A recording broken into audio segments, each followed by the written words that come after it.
I welcome all of you to the second part of direct and indirect speech in Philip Virtual Academy.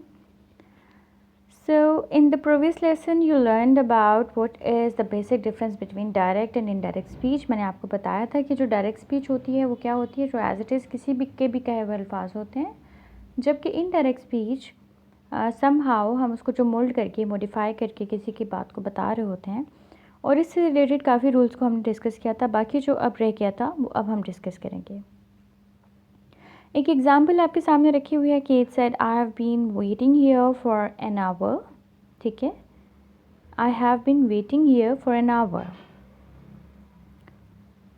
ये कौन सी speech होगी? Direct speech होगी। Have been waiting जो है यहाँ पे मेन वर्ब है। प्रेजेंट परफेक्ट कंटिन्यूस का यहाँ पर टेंस इस्तेमाल हो रहा है क्योंकि हैव बीन का इस्तेमाल हो रहा है और साथ में वेटिंग लग रहा है। Kate said that she had been waiting there for an hour.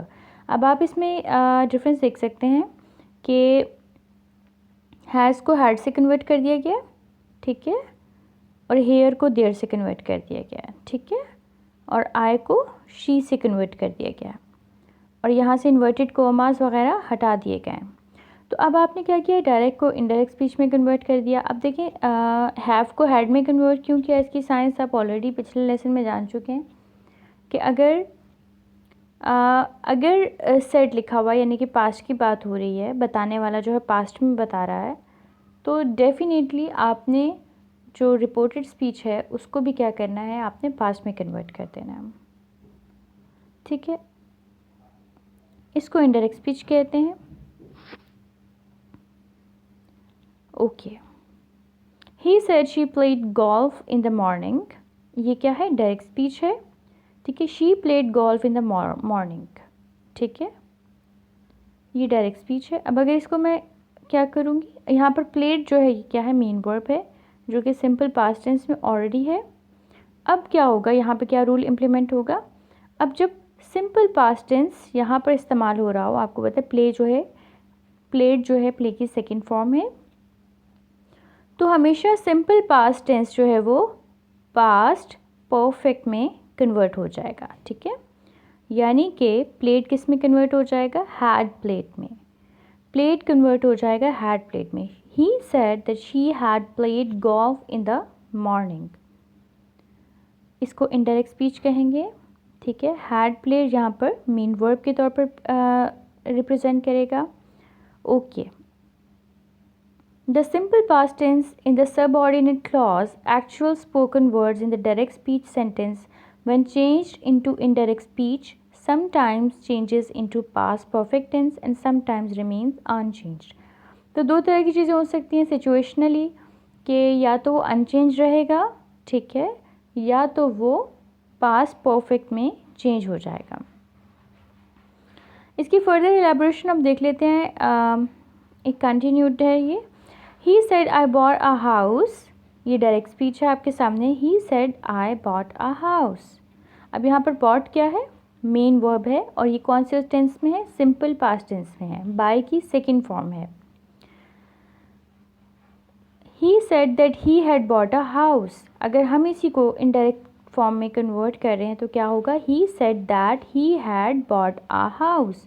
अब bought जो है ये पास्ट सिंपल था, अब हमने क्या किया, इसको पास्ट परफेक्ट टेंस में चेंज कर दिया। ठीक है, बॉट को पास्ट परफेक्ट टेंस में चेंज कर दिया, हैड और थर्ड फॉर्म लगाकर।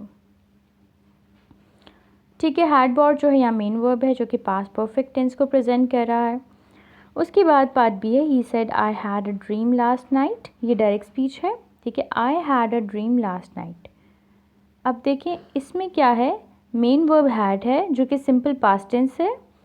अब क्या इसको कन्वर्ट कैसे करेंगे? He said that he had a dream last night. ये इनडायरेक्ट स्पीच है। अब इसमें आपने देखा कि सिंपल पास्ट टेंस जो है वो सिंपल पास्ट टेंस ही रहा और ये अनचेंज रहा, तो इससे अब जो एम्बिग्विटी थी अगर आपकी, तो क्लियर होगी कि किस सेंस में हम बात कर रहे हैं कि कभी कभार वो अनचेंज रहता है। ओके, उसके बाद नेक्स्ट चेंज की बात करते हैं। He said to me he was swimming in the pool. She said to me he was swimming in the pool. ये डायरेक्ट सेंटेंस है, डायरेक्ट स्पीच है। वॉज स्विमिंग जो है यहाँ पर मेन वर्ब है और जो पास्ट कंटिन्यूस टेंस को प्रेजेंट कर रहा है।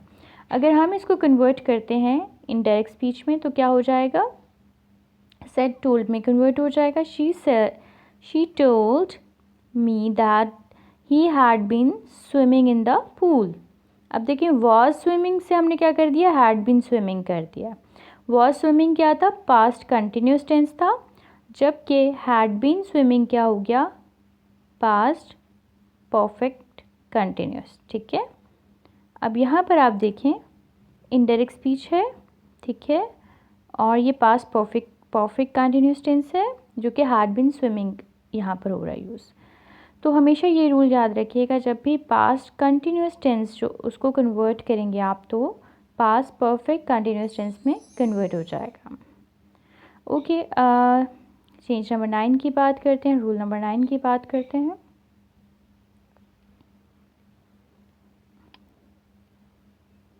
She said to me they will take their test tomorrow। ठीक है, अब देखें ये डायरेक्ट स्पीच है। She told me that they would take their test tomorrow, the next day। अब आप देखें यहाँ पर क्या हो रहा है, She told me, said को told में कन्वर्ट कर दिया, will को would में कन्वर्ट कर दिया और tomorrow को the next day में कन्वर्ट कर दिया। तो ये आपको कन्वर्जन समझ में आ रही होंगी कि will को क्या करेंगे, बेसिकली would में कन्वर्ट कर देंगे, क्योंकि will की जो कह लें कि सेकेंड फॉर्म है वो would होगी। इसी तरीके से tomorrow को the next day में कन्वर्ट कर देंगे।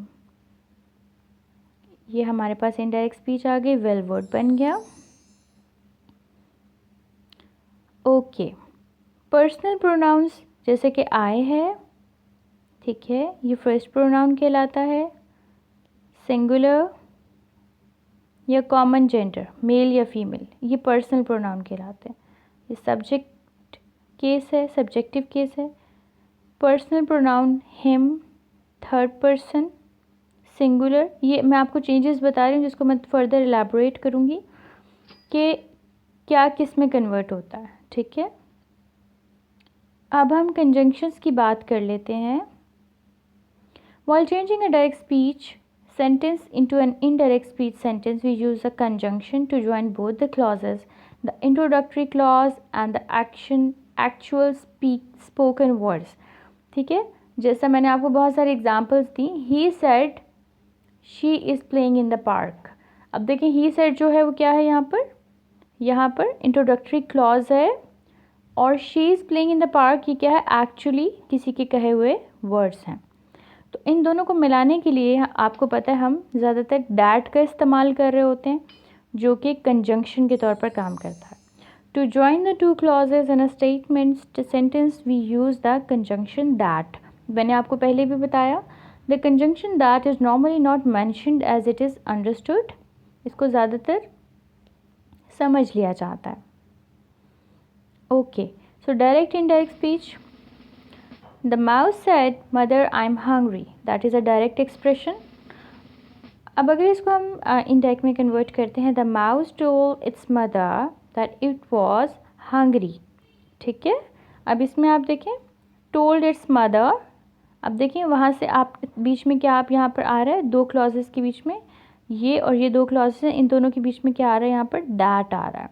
So that is working as a conjunction over here। ठीक है, ये इनडायरेक्ट स्पीच है हमारे पास। अब देखिए माउस जो है, mouse is saying I am hungry,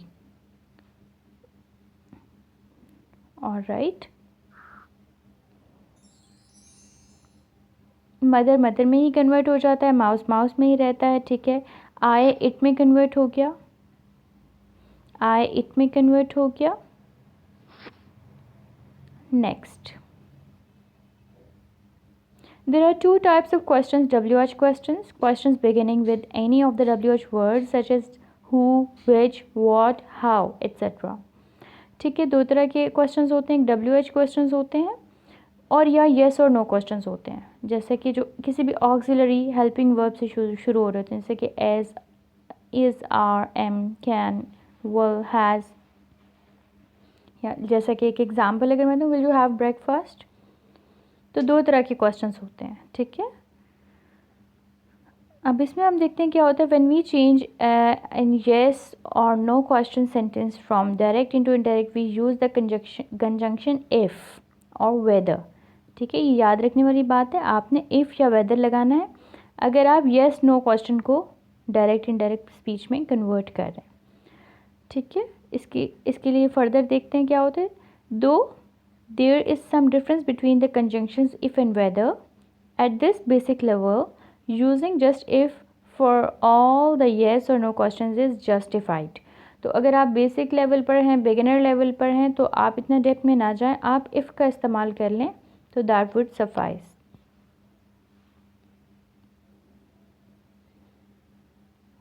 alright, so इसके एग्जाम्पल हम देख लेते हैं। A woman said to me is she really driving. A woman said to me is she really driving. अब आप देख रहे हैं ये दूसरी तरह के क्वेश्चन है, WH क्वेश्चन नहीं, इज़ MR वाला क्वेश्चन है। तो अब इसको हम किस तरह से कन्वर्ट होता हुआ देखेंगे। ओके, इंट्रोगेटिव सेंटेंस है, येस और नो क्वेश्चन है, जैसा कि मैंने आपको ऑलरेडी बताया। अब इसको हम जब कन्वर्ट करते हैं तो हम कहते हैं a woman asked me if she was really driving. If she was really driving, देखिए शी इसको शी वॉज में कन्वर्ट कर दिया। सिंपल प्रेजेंट कंटिन्यूस टेंस था जिसको हमने पास्ट कंटिन्यूस टेंस में कन्वर्ट कर दिया एज पर रूल्स, पर यहाँ पर हमने कंजंक्शन दैट की बजाय इफ़ का इस्तेमाल किया। ठीक है, और इस तरह से इनडायरेक्ट स्पीच में कन्वर्ट हो गया। Direct indirect speech changes the word order of the question sentence is different from that of the statement sentence. In a statement sentence, the subject comes first and the verb comes second, but in interrogative sentence, the verb comes first and subject comes second. ये बात आपने याद रखनी है। ठीक है, एक statement sentence में सब्जेक्ट पहले आएगा, वर्ब बाद में आएगा, लेकिन इंट्रोगेटिव क्वेश्चन में पहले जो है वर्ब आ जाएगा, उसके बाद जो है सब्जेक्ट आएगा। ठीक है, लाइक फॉर एग्ज़ाम्पल अगर मैं कहूँ आई एम ड्राइविंग, ये क्या है, एक स्टेटमेंट सब्जेक्ट है।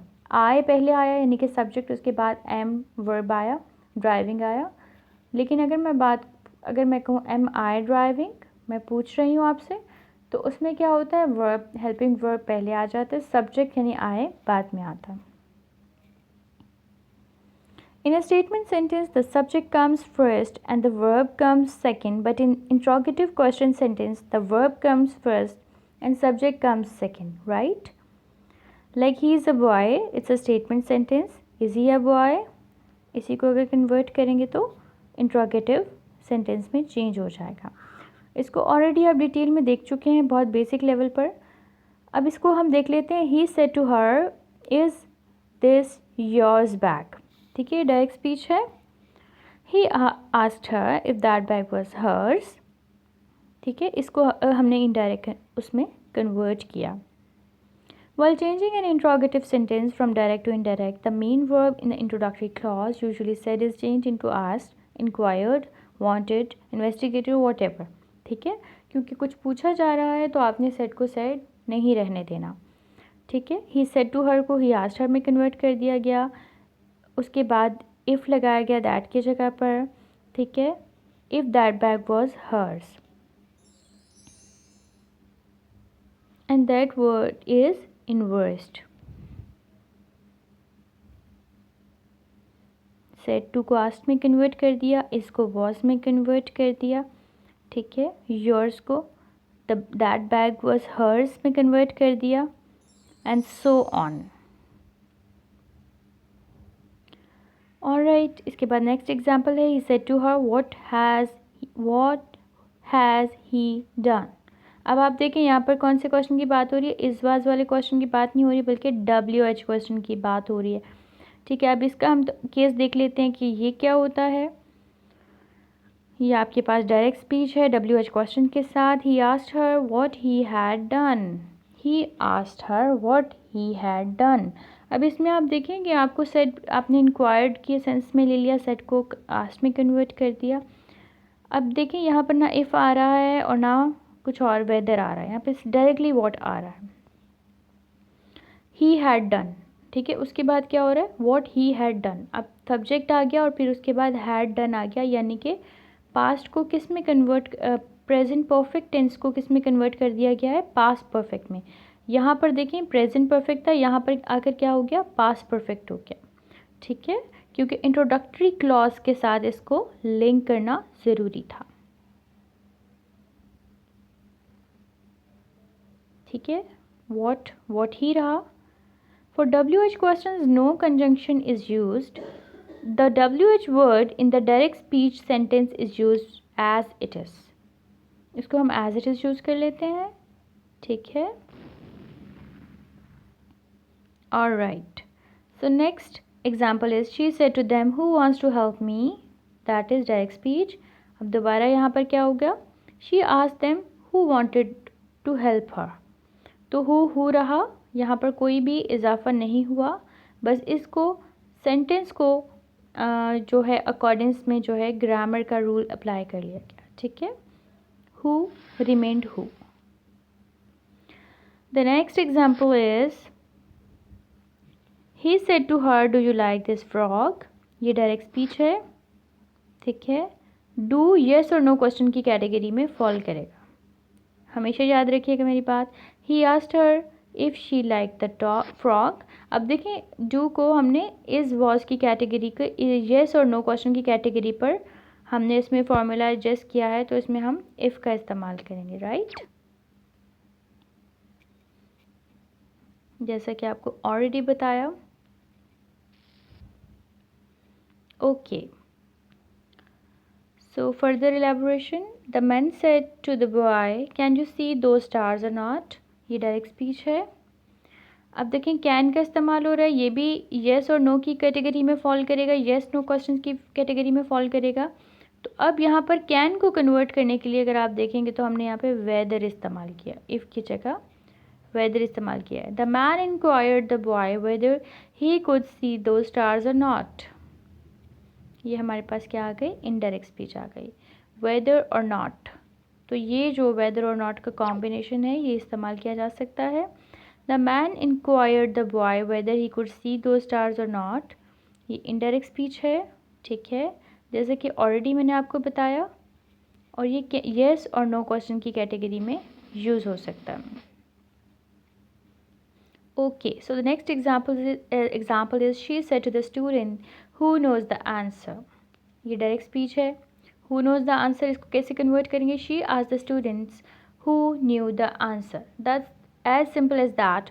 आपने सिर्फ नो को, नोज जो है फर्स्ट फॉर्म थी उसको आपने क्या किया, सेकंड फॉर्म में कन्वर्ट कर दिया। Who remained who and so on. Okay, so the next thing is while changing the imperative sentences from direct to indirect, we do not use any conjunction at all. We change the verb of the subordinate clause, actual spoken words, to its infinitive form, and the main verb in the introductory clause is changed into requested, ordered, wanted to know, warned, shouted, depending upon the context. इसका मतलब ये है कि देखें जब भी कोई हुक्मिया जुमला बोला जा रहा होता है, ठीक है, जैसे fetch me water, okay, shut the door, तो इसको हम क्या करते हैं, हम लोग इसको इम्पेरेटिव सेंटेंसेस को के अंदर किसी तरह की भी कंजंक्शन का इस्तेमाल नहीं करते, और इंट्रोडक्टरी क्लॉज को भी हम अकॉर्डिंगली कन्वर्ट कर देते हैं, ताकि जैसे मतलब जो है उसका कॉन्टेक्स्ट में जो है वो समझ में आए। इसकी एग्जांपल्स को हम देखेंगे तो हमें इसको ज़्यादा अच्छे से समझ आ जाएगा। Okay, he said to the visitors keep quiet please. He said to the visitors, अब देखें इंट्रोडक्टरी क्लॉज है आपके पास ये वाली, he said to the visitors keep quiet please, ये जहाँ पर आपके पास क्या है, इम्पेरेटिव सेंटेंस है। ठीक है, इट इज़ इम्पेरेटिव क्योंकि इसमें कुछ करने के लिए कहा जा रहा है। अब इसको कैसे आप कन्वर्ट, ये डायरेक्ट स्पीच है आपके पास डेफिनेटली, इसको जब आप कन्वर्ट करते हैं तो आप कहते हैं he requested the visitors to keep quiet. अब आप देखें इसका जो इंट्रोडक्टरी क्लॉज है उसमें इतना ज़्यादा मैसिव चेंज लाकर कहा गया प्लीज़, जैसे अब प्लीज़ था तो प्लीज़ को आपने रिक्वेस्टेड में कन्वर्ट कर लिया, ये requested the visitors to keep quiet, ये आपके पास आ गया indirect speech, right, to keep quiet आ गया, प्लीज़ रिक्वेस्टेड में कन्वर्ट हो गया। Alright, so the next example is The manager said to him, don't postpone your work. Don't postpone your work is another imperative sentence. ठीक है, तो अब यहाँ पर आप ये डायरेक्ट स्पीच है, इसको आप कैसे कन्वर्ट करेंगे? डोंट, डू नॉट नेगेटिव के सेंस में आएगा. The manager want him not to postpone his work. ठीक है, डोंट पोस्टपोन. अब इसमें मैनेजर एक ऐसी पोजीशन है, आपको पता है कि वांट करके ही कहेगा, तो अब आप इसमें वांट का जो है वो वर्ड यूज़ कर सकते हैं. डोंट नॉट में कन्वर्ट हो गया. The following models do not change in indirect speech. Should, could, might, ought to.